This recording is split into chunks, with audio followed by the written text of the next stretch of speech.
So it seems it's a pretty massive Warhammer 40k release week. The big Battleforces are coming to pre-order on Saturday, along with some provisionally prepared rattlings and some Age of Sigmar big boxes. Let's talk about the release and what we know about it, and the prices for the US and Canada.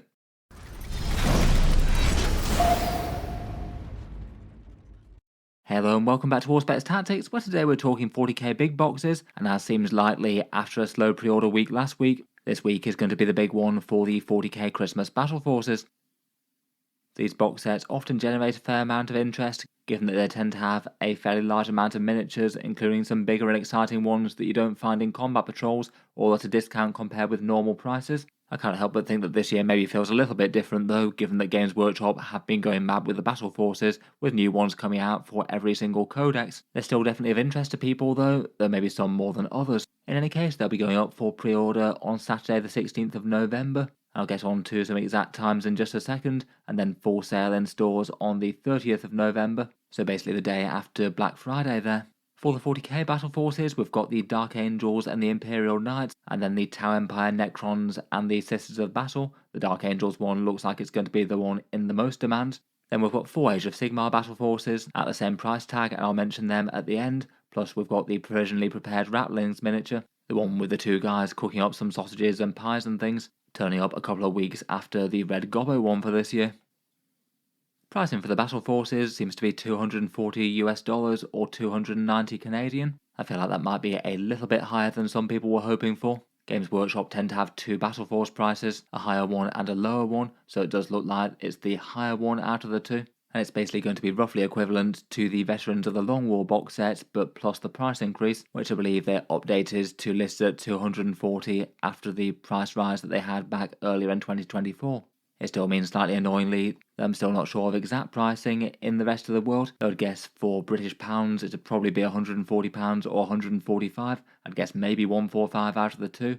In the EU it'll either be 180 or 185. Again, my guess will probably be on the latter out of the 2, and Australia somewhere in the region of $390 to $410. Overall, it's maybe on the slightly upper end of what we might expect, but it still means that the Battleforces have their discounts fit in somewhere around the 30 to 40% sort of mark, and that typically lands them as just a little bit better in terms of deal for the miniatures inside them compared with the combat patrols. Let me know if the pricing has affected your buying decisions though down in the comments.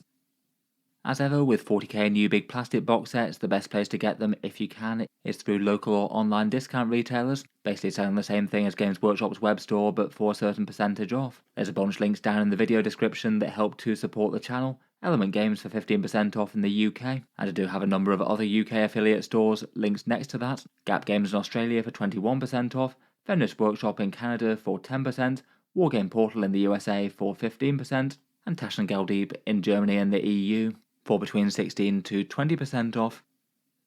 These are the times that they'll be going up for pre-order at those stores. For Wargame Portal and Fenris Workshop over in the USA and Canada, they'll be going up for sale midnight Eastern time, that's between Friday and Saturday. Then it'll be 10 AM in the UK for Element Games and the other 40k discount retailers here. It'll be midday Australia Eastern time for Gap Games and 11 AM Central European time for Tash and Geldeep. If you're trying to land these ones at a discount, it's certainly worth being early, and particularly so for the Dark Angels, which I'm sure will be selling out very quickly in a whole bunch of places. Games Workshop's history with these is they generally tend to hoard the lion's share of the box set supply for themselves for their things that they think will sell out, so discount retailers tend to get far less of these box sets than they'd ideally like to if they could order them freely. As a result, if there's one of these that you're certain that you want, I'd try and be there roughly at pre-order time if it's convenient, be ready to take a look at a bunch of discount retailers, and if it's clear that everywhere's selling off quite quickly, I'd fall back to Games Workshop's own Warhammer web store. For much of the world it'll be the same time as they go live on the discount retailers. For North America though, in the USA and Canada, it'll generally tend to be the next day. If you don't manage to get them online, a bunch will likely be dispatched to local Games Workshop Warhammer stores, and that could be another way to try and get your hands on one if there's one that does sell out kind of quickly. As mentioned, probably most likely to be the Dark Angels, if anything. In any case though, a big thank you to anyone supporting the channel via buying through these ones when they do order things in. It does help out a bit. Otherwise, just to go through the Battleforce box sets quickly, the Sisters of Battle one has a Minister and Priest, 10 Repentia, 10 Arco-Flagellants, 2 Penitent engines that you can build as mortifiers, and 2 Sororitas Rhinos. The discount's okay at around about 35% off, and for points in the box it's round about 700. I think both of those numbers are fine enough in terms of savings plus the amount of points there, at least compared with some. But in general, the talking point was mainly that it's just a bit of an unusual Sisters battle force. No actual standard girls in power armor whatsoever, which is often the main thing that attracts people to collect Sisters. It really is going all in on the Penitent Zealot sort of theme that the Battle Force's name would suggest. As a result, it could be handy enough for an expansion to a core Sisters force perhaps, and isn't awful if combined with the Combat Patrol if you're starting afresh. You would wind up with 2 copies of the Arco-Flagellants though, I guess. In any case, this was voted the worst of them. It does mean that if you are trying to pick one of them up, you might not have as much competition, so it should be an easy enough one to get hold of.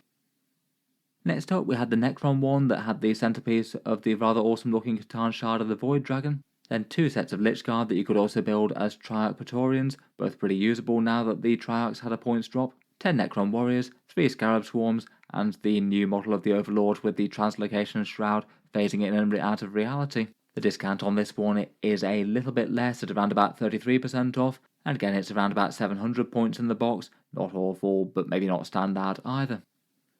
I feel like virtually any box they made with the Void Dragon might have felt a little weird and disjointed. It's basically him plus hangers on, so only really worth it if you want the big model itself. Otherwise the Lich Guard and Triarchs are slightly older models that might not have as much broad appeal. The Necrons you might have a fair few of from 9th edition if you're a Necron player from then. I guess the new Overlord sculpt is nice enough if you didn't have it though. As it goes, it's not unreasonable if you were thinking about starting Necrons, but again maybe doesn't have quite as much broad appeal as some of the rest of them. Next up, we had the Tau Empire one, which was a very curious one of 4 battle suits only. There's the big Riptide, the heavy support Ghost Kill, the stealthy Ghost Kill, and a Tau Commander. The discount's around about 1/3 off, with the Riptide dominating it in terms of money investment, though it was kind of notably low in terms of points cost. Depending on the commander variant chosen or any enhancements and things, it's only around about 515 points or so. So I think that more underlines how expensive Tau are to collect more than anything else. Again, reaction to this one was maybe a bit mixed. Admittedly, the miniatures themselves are all nice enough and they're genuinely pretty helpful for a strong Tau army these days. Though it is still weird just to have 4 models, and as expected Games Workshop certainly did put 11 models on the front of the box set due to the inclusion of those drones. It does maybe have a little bit of unhelpful overlap with the Combat Patrol as well, given that that's also got a commander, and both of those commanders really want some crisis suits to go with. Admittedly, with how Tau are at the moment though, I feel like you could easily justify having multiple suits of Crisis, each with a commander to lead them, if you so should wish. As it goes, I think it's alright for suit-heavy Tau, provided you don't have an overabundance of any one of these suits. Next up, we had the Dark Angels, which is now rated as the top one following the removal of a sprue from the Imperial Knight box set. In this one, there's Lionel Johnson, 2 sets of 5 Deathwing Knights, 2 sets of 3 Inner Circle Companions, and a Terminator Chaplain. The discount on the kits overall is around about 40%, and it does make it the single best deal out of any of them, and also has the joint highest points cost with just over 1,000 points in the box. In general, if you're new to Dark Angels, or you don't have an overabundance of any one of these kits or the Primarch, I feel like it's really quite a standout battle force. The Deathwing Knights and the Inner Circle Companions were 2 of the best miniature kits received in 2024, generally felt to do their job really well for the Unforgiven. Both of them are nice and strong in game at the moment, as is Lionel Johnson, who's a pretty cool miniature all in himself, and it's not all that many models to paint up and put on the table if you do want a standalone force or there. As a result, it certainly looks like it's going to be the one that most people are going to be angling for. Quite a self-contained and scary little army that you could then build out with a few support units. Finally, we've got the Imperial Knights one, where initial reaction to it was absolutely great, but then a bit muted after people found out about the lack of sprue with the big knight. There's 4 Armigers and 1 Questoris pattern, though the Questoris can literally only build the Paladin or Errant, so essentially as the kit initially launched a very long time back. And it does mean that even if you're using one of those 2 variants, it arguably leaves a bit to be desired, as you don't have any carapace weapons such as the Storm Spear pod that you can put on the top of it, and you don't have the option of the great big power fist of the Thunderstrike Gauntlet. It does throw the numbers out a little bit for the discount. Those sprues do have very real value inside the Questoris Knight box, and using just rough napkin math, it looks like this reduces it to the worst discount out of any of the box sets. But like the Dark Angels, it still puts a very respectable amount of points on the table. Knights don't normally get discount kits of any sort, so it is an advantage for this one. Overall, I still think it's looking like a good box set, even if it's no longer standout, and certainly for me no longer one that I think about buying 2 of. The units are all strong, both the Paladin and Errant are good knights, both the Armiger variants are really quite solid, And if you're wanting a few more options for the main quest stories, you could get another quest stories at the same time and then magnetize out all the options. And it does mean that you could still have plenty of interesting options, say a fully decked out Crusader next to Canis Rex. You could field a bunch of easy combos with them, you just wouldn't be able to double up on certain knights. I guess in theory you could press gang it into use for the Chaos Knights though, but they do have their own War Dog kits, so I guess this one might be a bit more useful for the Executioners if you wanted them. And the Knight Codex is out soon, so things might be changing for them rules-wise. I guess the Valourstrike Lance is going to be the name of one of their detachments. Hopefully should have some fun other ways to play them in any case. Otherwise for this week's releases, there's also the Provisionally Prepared Rattlings miniature. This one's the One Undone commemorative holiday miniature, featuring 2 guys with a sniper rifle and grilling up a turkey and some pies and sausages. Looks like this one will be coming a little bit before the Brutal and Cunning box set, where the rest of their Rattling friends will be arriving in. The price on this one's £26, $42 or €34, so basically the same amount as the more standard Games Workshop character price, and it's the same price as that Red Gobbo's Abominable Snowman miniature. That one's currently on sale from Games Workshop on a pre-order. I guess these guys will probably get some Legends rules fulfilled in them in-game, though they won't be in the Astra Militarum Codex. I do feel like they make a pretty excellent and hilarious Vindicare proxy though. The base might be a bit big, but I feel like the majority of time it's not going to be the biggest deal in the world, if not trying to gain advantages from it. Finally, as well as the 40k Battleforces, we've also got a bunch from Age of Sigmar as well. I'll certainly admit I know far less about these, but for the Ironjaw Aurochs, there's 20 Ard Boys, 6 Weird Brute Wreckers, and a great big boss on a Moor Grunter. And it looks like these are all priced the same as the 40k ones, so $240 or $290 Canadian, equating to around about £140 or €180, or maybe 5 over. Otherwise for Sigmar we've got the Flesh Eater Court one, this one with that Mad Judge Gourmane, and beyond that there's a whole bunch of winged things, 6 Moorbeg Knights, 6 Crypt Horrors that you can build as Crypt Flayers, and then 10 Crypt Guards. Quite a lot of fun crazed ghouls there I guess.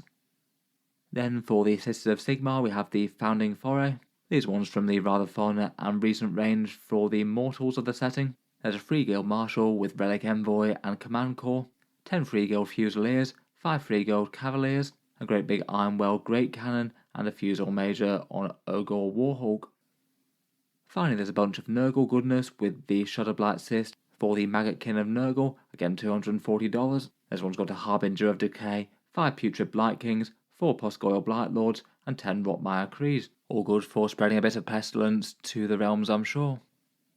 In any case though, look forward to hearing your thoughts down in the comments. What do you make to the Battleforce prices? Will you be looking to get any of them this year, or are you leaving them well alone? And if so, which one would you be most tempted by?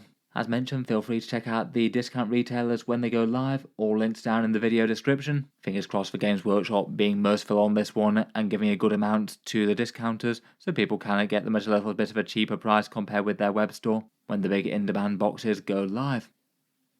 In any case, I'll leave that one there for now. Feel free to subscribe to Auspex Tactics if you'd like to see more like this. I'll certainly keep the regular 40k videos coming. I do tend to post new ones just about every day. Finally, if you've been enjoying the videos on the channel, and as well as the discount links to support, there's also the Patreon page in the video description. Channel patrons get a few advantages, seeing certain videos early, regular votes to see what sort of things happen next on the channel, and automatic entry into the regular prize giveaways with a chance to win some big model kits each month. If any of that sounds good to you, or you'd just like to help support, the link is down in the video description. In any case, an absolutely massive thank you for listening, and I'll hope to see you guys next time.